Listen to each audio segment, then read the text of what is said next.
Tuhan, ini kalau ini bukan jalan yang Tuhan mau, batalin, kasih hambatan. Wah, gue segitunya Meskipun sih. sambil berjalan itu ya. Meskipun sambil berjalan, kalau emang ini bukan jalan yang Tuhan mau, tolong kasih hambatan. Terserah hambatannya dalam bentuk apapun, kasih hambatan. Terus gue tuh sempet ada di dalam satu masa, gue mimpi lagi. Gue mimpi ngeliat diri gue sendiri lagi dikubur secara Islam.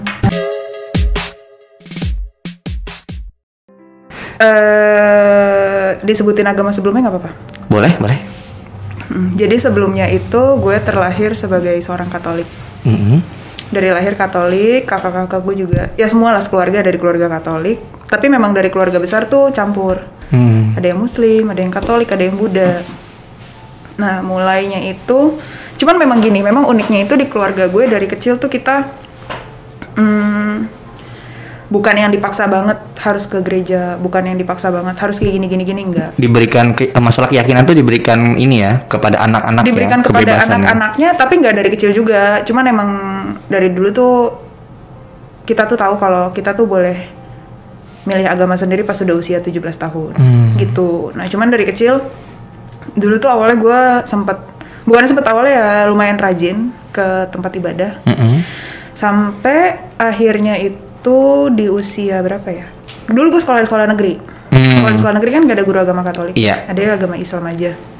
Jadi gue harus banget sekolah minggu buat dapet nilai agama Katolik. Jadi gue rajin ke gereja sama kakak-kakak gue juga sekolah minggu.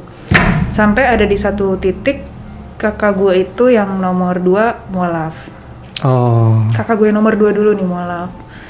Nah pas dia mualaf, kakak gue nomor 1 nih usianya udah lumayan jauh nih sama gue. Beda jauh banget, kita beda 9 tahun. Jadi dia udah sibuk dengan dunianya sendiri. Gue mulai merasa sendiri nih di gereja, di sekolah minggu. Gak ada temen. Terus ditambah lagi pas gue masuk SMP. Tapi awalnya tuh gue ngebatin gitu pas kakak gue mualaf. Gue sama nyokap nemenin dia ke masjid. Oh nyokap? Nyokap nemenin dong, nyokap nemenin. Tapi agamanya non-muslim? Nyokap non muslim, kita nemenin karena izinnya juga baik-baik, kita nemenin.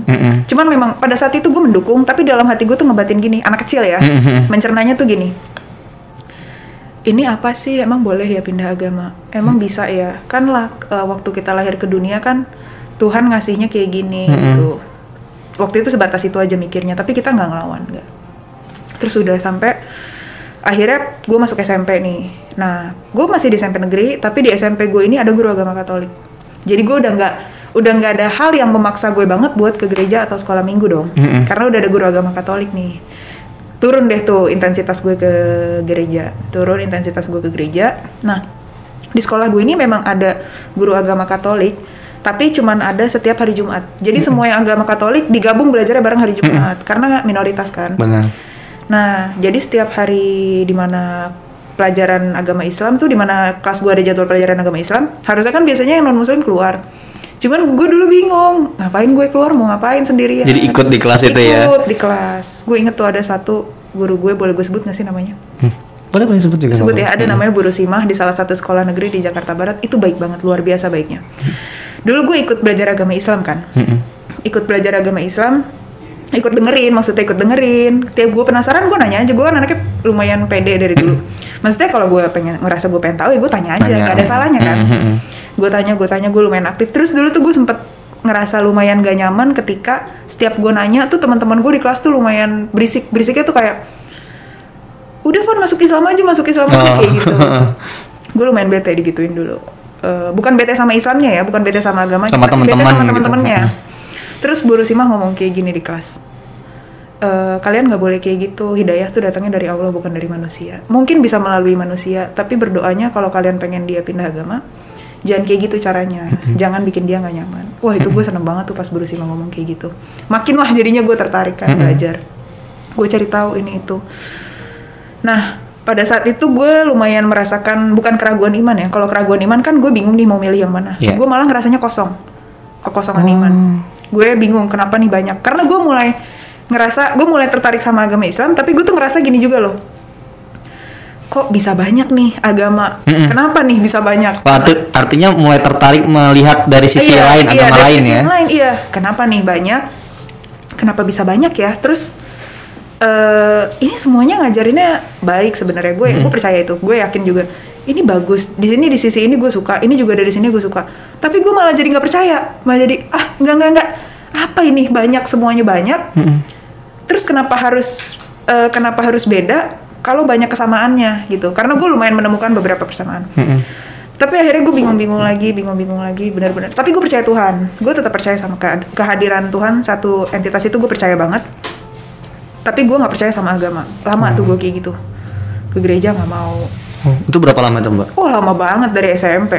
Oh. Tiap diajak ke gereja, diem aja. Artinya mencoba mempertanyakan ini tuh kayak mana sih gitu ya? Itu kenapa gitu? Kenapa bisa banyak? Gue nggak ngerti nih, gue nggak bisa. Ini nggak bisa diterima sama akal sehat gue nih. Tapi sembari mencari.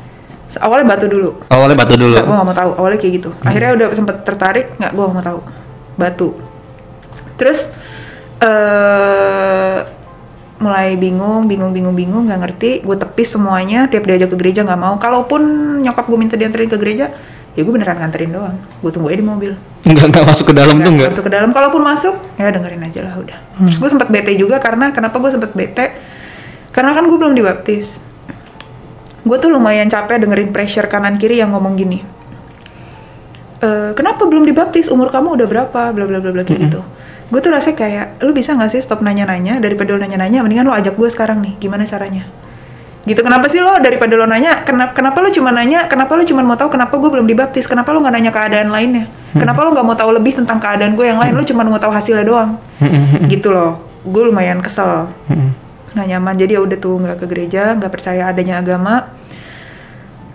Sampai suatu ketika, ini pas gue SMP, pertama kali banget gue ngerasain mimpi. Gue mimpi sholat sih. Mimpi mbaknya lagi sholat? Mimpi lagi sholat, cuman mimpi lagi pakai mukena sholat, tapi gue nggak tahu bacaannya apa karena waktu itu gue belum bisa sholat kan. Gue tepis aja, masih batu, masih kecil. Udahlah, diemin aja, mimpi doang gitu tuh. Tapi gue nggak cerita sama siapa-siapa.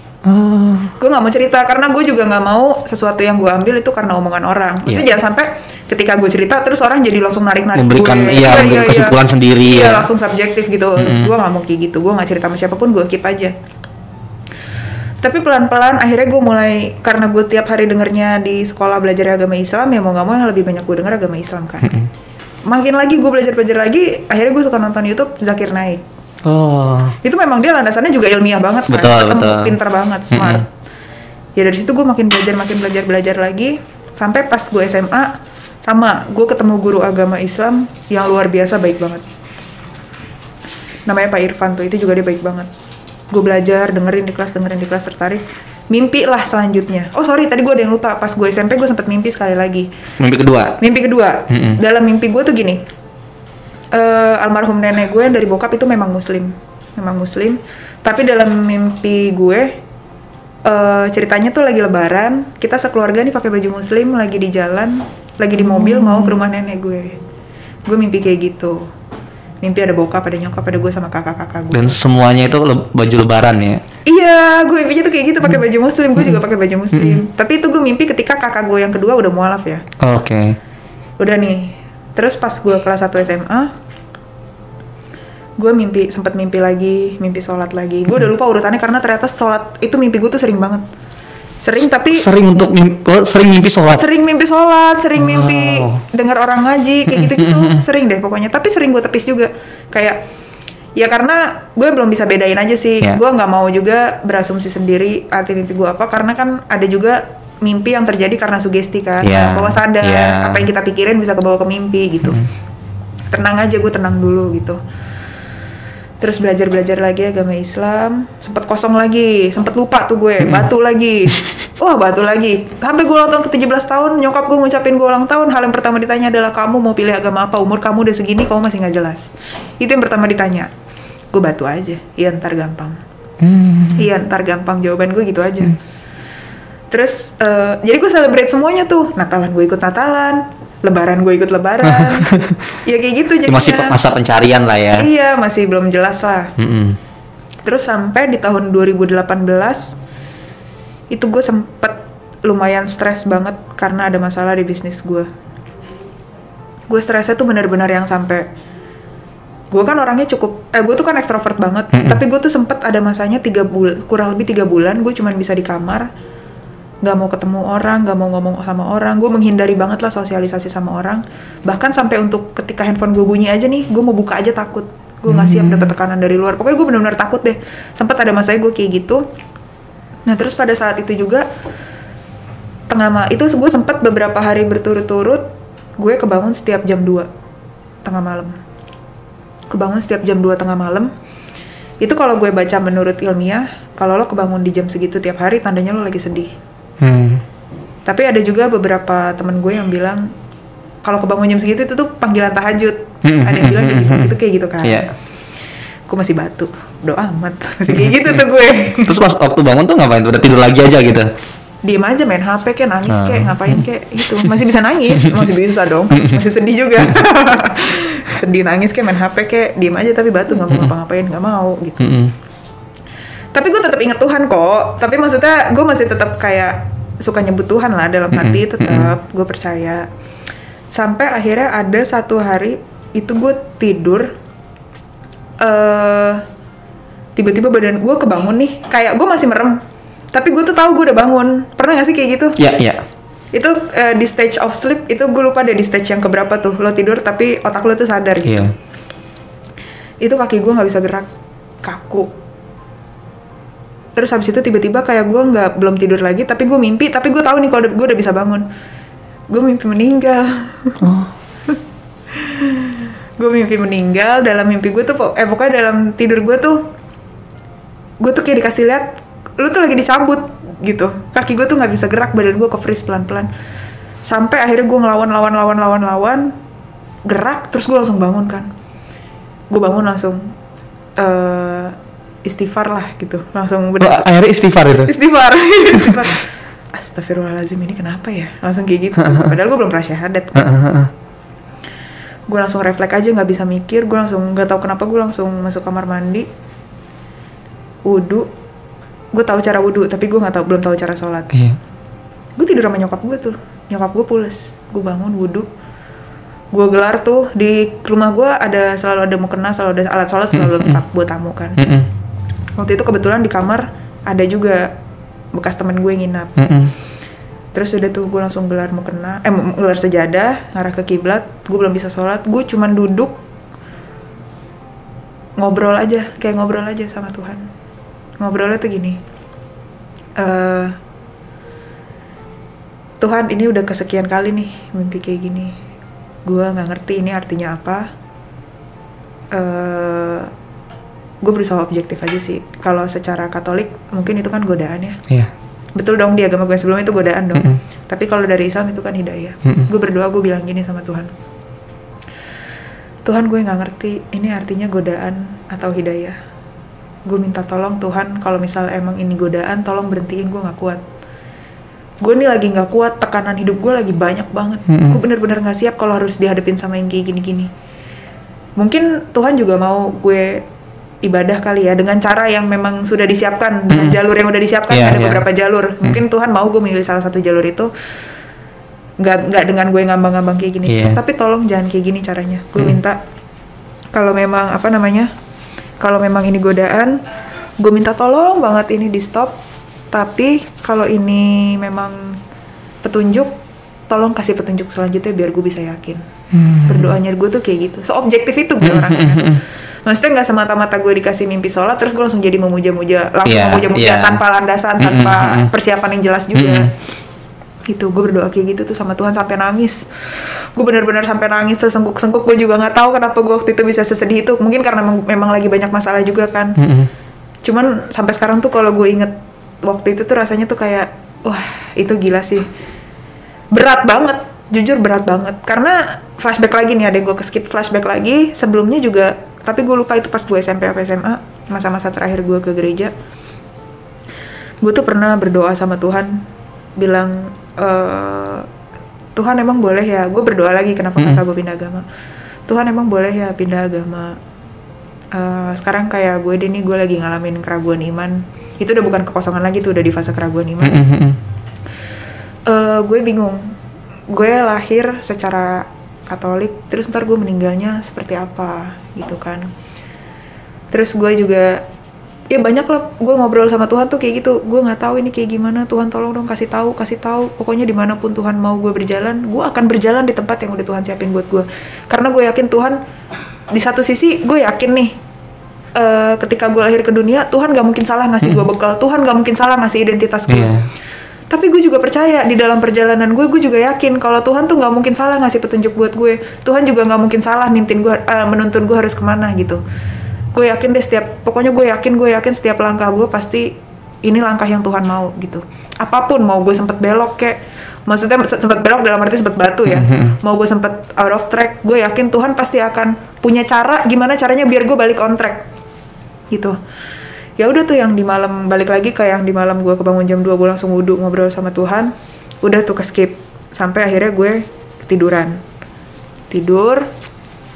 Bangun tidur batu lagi. Maksudnya bukannya batu, maksudnya dalam arti ya lupa lah, bukannya lupa sih, gue inget tapi udah nggak baper banget lagi gitu. Tadinya kan baper banget tuh pas tengah malam sampai nangis. Udah tuh itu tahun 2018, terus sampai di tahun 2019 itu gue sempat kosong lama lagi, tapi gue udah nggak pernah ke gereja. Ya bukan karena gue benci sama agama gue sebelumnya, enggak. Tapi memang posisinya lagi pencarian ini ya. Iya, tapi memang keadaannya aja begitu, nggak tahu kenapa gue yang nggak ke gereja aja gitu. Gue juga nggak tahu alasannya yang jelas kenapa. Bukan karena gue nggak mau juga gitu. Nah terus udah tuh sampai tahun 2019 sempat kosong, sampai 2019 akhir deh tuh lumayan lama. 2019 akhir gue lumayan udah cukup pressure karena nyokap gue udah lumayan sempet ngamuk lah, bukan ngamuk sih, cuman lumayan kenceng lah. Gimana kamu tuh nggak bisa kayak gitu? Gimana kamu nggak dilimpahin masalah mulu kalau kamu aja nggak melibatkan Tuhan dalam hidup kamu gitu? Tapi gue ngebantah, gue bukan gak melibatkan Tuhan, gue melibatkan Tuhan banget di dalam hati gue tuh, gue percaya banget sama keadaannya Tuhan. Ya tapi nggak bisa, kamu tetap harus pilih mana. Tuhan tuh udah nyiapin beberapa jalur, kamu harus pilih salah satu.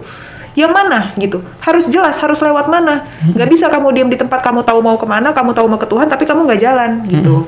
Kurang lebih kayak gitulah ininya, ibaratnya.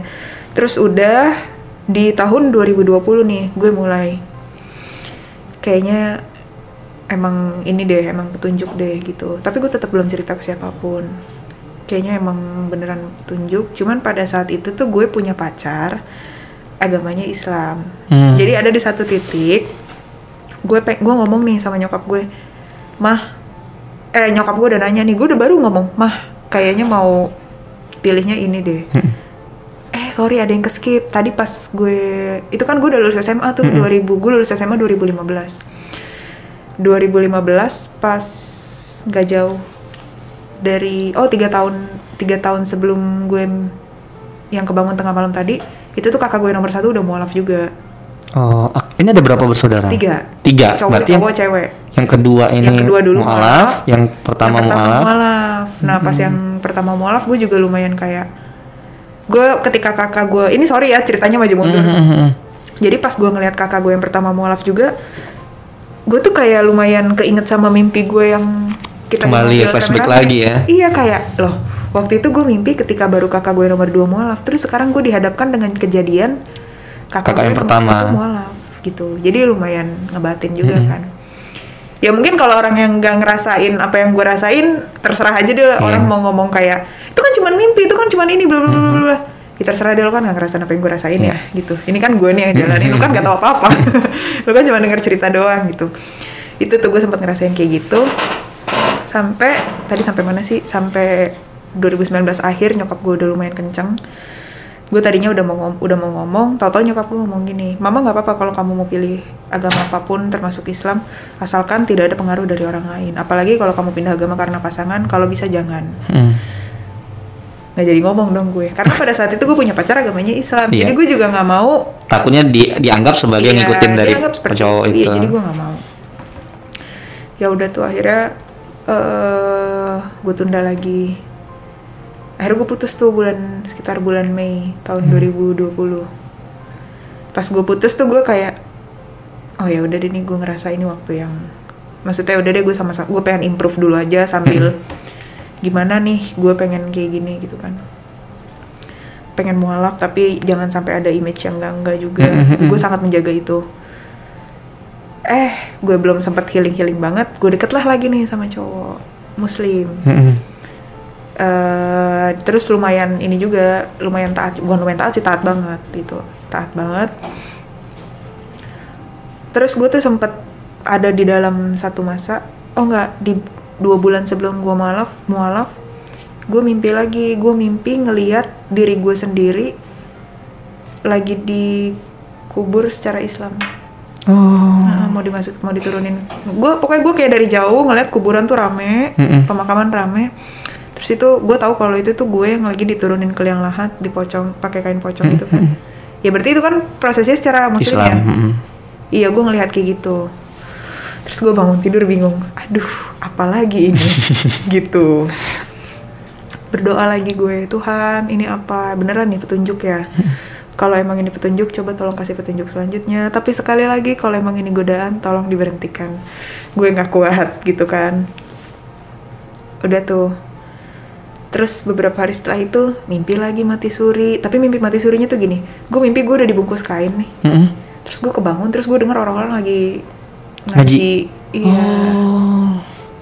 Terus udah tuh gue bangun tidur, gue cerita ke nyokap sama ke keluarga gue lah. Mah, saya mimpi ini semalam, mimpi kayak gini. Keluarga gue juga bukannya ditanggepin, itu artinya apa, pada ketawa. Makanya berdoa pada gitu kan. malah pada ketawa-ketawa aja kan gue cerita kayak gitu ya. Tapi bener juga sih, mungkin mereka penyampaiannya seperti itu ya, tapi mungkin maksudnya benar ya, makanya berdoa, makanya bla bla bla gitu. Kalau respon dari kakak pertama kedua yang sudah mualaf? Kakak yang kedua nggak dengar waktu itu. Kalau kakak yang pertama sama sih, bercanda juga respon. Emang keluarga gue bercanda banget orangnya. Kakak gue yang pertama cuman makanya berdoa loh, makanya ke gereja gitu, karena dia memposisikannya gue sebagai seorang Katolik ya, makanya ke gereja kayak gitu responnya. Terus gue cuman ketawa-ketawa aja, gue juga masih batu kan. Terus ya udah tuh semingguan di bulan Juni itu, selama semingguan gue sempet ada di fase nggak tahu kenapa gue gelisah banget. Wah, gelisahnya tuh bener-bener gue lagi nggak ada masalah, gue lagi nggak ada tekanan apa-apa, tapi gue ngerasa gelisah.